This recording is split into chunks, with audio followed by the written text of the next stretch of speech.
So I'm not saying everyone should be out here 24/7 touching grass on an island in the middle of a forest, but I'm saying we should all be more mindful of how we spend our time if we want to feel more fulfilled. My screen time on TikTok has been 4 hours a day, and I was not happy with that. It really stopped me from finishing the goals that I set for myself, the tasks that I wanted to complete for the day, and I couldn't finish it just because I was scrolling TikTok for hours. It felt like at one point I was just taking out my phone instinctively and just scrolling out of habit and not because I wanted to. It's like when you enter a room and forget why you were even there. I knew there was something more to this and that I should try to change it up for once. So I decided to go on a challenge for 30 days without TikTok. So it's completely deleted off my phone and see what happens. And here's what I learned. Firstly, here's what everyone knows. Time is valuable. And I think that there is no such thing as free time because we all have time, but we're spending it 24/7. Whether it be spending it on doing something purposeful or not, you're still spending the time. It's called free time because we're free to choose how to spend it. During the first few days of the challenge, I felt like an addict experiencing withdrawal symptoms. Like every single time there was this block of free time or I was remotely bored, I would just whip out my phone and then realize that there's no TikTok. And then I just put my phone back. It was weird at first. So then I decided there's a few things I wanted to focus on, mainly the online course that I was doing on Coursera and building a website. So during that period, whenever I felt bored, I just started work. I tried to train my mind to think that way, that I just automatically think of what I need to get done. I also read a lot of books. I got much more reading done than I otherwise would have. I was reading the book Deep Work by Cal Newport, and one insightful thing he said, that we should all assess what we spend our time on, especially for social media. So try this. Every single social media that you use regularly, day to day, go through each one by one and list down on your notes or a paper the pros and cons of using that. And Cal Newport says that you should only continue using that social media if there is a net benefit to you using it. So what this means, I think, you have to determine your goals first. So if there's someone whose goal right now in life, in this period, is to learn a new skill and is doing it with an online course or reading a book, is using Instagram for a few hours a day or TikTok for a few hours a day really giving you a net benefit? I know there's pros and cons. The pro is you get entertainment. You don't feel bored. Your mind gets occupied. But the con is opportunity costs. You could have spent that time on something much more meaningful to you. There's no objective way to find out what's good for you. I'm basing what's good for you on what you find valuable, what you value. Since I value reading more books and getting my course done, it won't make sense for me to use TikTok as much as I did because it's just not aligning with what I value.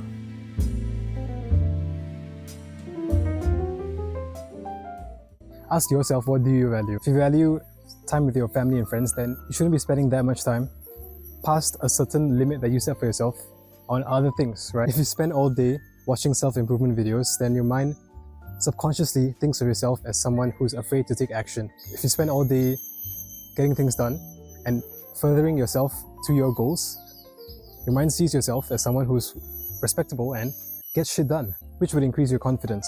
And I think self-respect plays a big part here. If you value something, you should align yourself to go chase it, so more of that enters your life. It's like you're contradicting yourself by not moving towards that goal, a goal that you set. Your mind sees that you're incapable, not even chasing it. I'm in NS right now, and I see a lot of people not taking full advantage of the time here. I agree that 2 years is a huge waste. If you really think about it, we usually get hours of free time after our day is done, and I see many people just gaming or scrolling, and then they complain about brain rot before entering uni. Like, you could have used your mind. They're blaming the system for not using their own minds when they have the time to. Anyway, at this point, the challenge, I think I got used to the no TikTok, and I really got more work done. That's not the point of this. What I want to tell you is that you are what you consume. If you give your time and attention to something, you are consuming it. This is my take on media consumption, which is heavily inspired by what I've seen floating around on YouTube. You are what you consume. All media is up for consumption. This means if you spend a big portion of your day on social media, your literal identity gets shaped by the media you consume. So let's say you're watching a lot of what I call fast food entertainment. It's the short form, heavily edited clips that's designed to get your attention. It's designed to serve as quick dopamine. If your mind sees that you're consuming a lot of this a lot of the time, then eventually you'll recognize this pattern in your behavior and you'll begin to tell yourself subconsciously that you're not someone who likes to think deeper. Wait, I sound pretty pretentious right now. But there's a limit past which it just becomes excessive and, more importantly, detrimental to your goals. You are what you consume. If you consume a lot of obscure, old movies, the ones that have a cult following, you start to develop this identity of someone who's a film connoisseur or someone who's interested in cinematography. And this happened because you consumed that content. You seeked out that content and spent your time and attention on it. And you became it as a result of your consumption. So since we are what we consume, we can control what we spend our time on, and by extension, we control who we become. So as pretentious as it may sound, I really think everyone should ask themselves every hour or so whether whatever they're doing at the time really is what they should be spending the time on to achieve their goals. And you need to have the discipline to do this. Let's say you're gaming with the boys and you suddenly remember to ask yourself the question, is this really what I should be spending my time on? And if the answer is yes, you should continue. It might be that you've finished the work that you set for yourself for the day and you need this time to wind down. So then go for it. The question isn't to punish yourself for having fun. It's just to make sure that you're on the right path and aligning yourself, aligning your actions with where you want to be and with who you want to be. If your mind senses that you're doing the stuff that you should be doing, you'll respect yourself more, increase your self-worth and sense of competence. So in the end of this challenge, it's not that I've just completely deleted TikTok. I still use TikTok. I set an actual screen time limit on my phone for TikTok, 30 minutes a day. I think that works for me.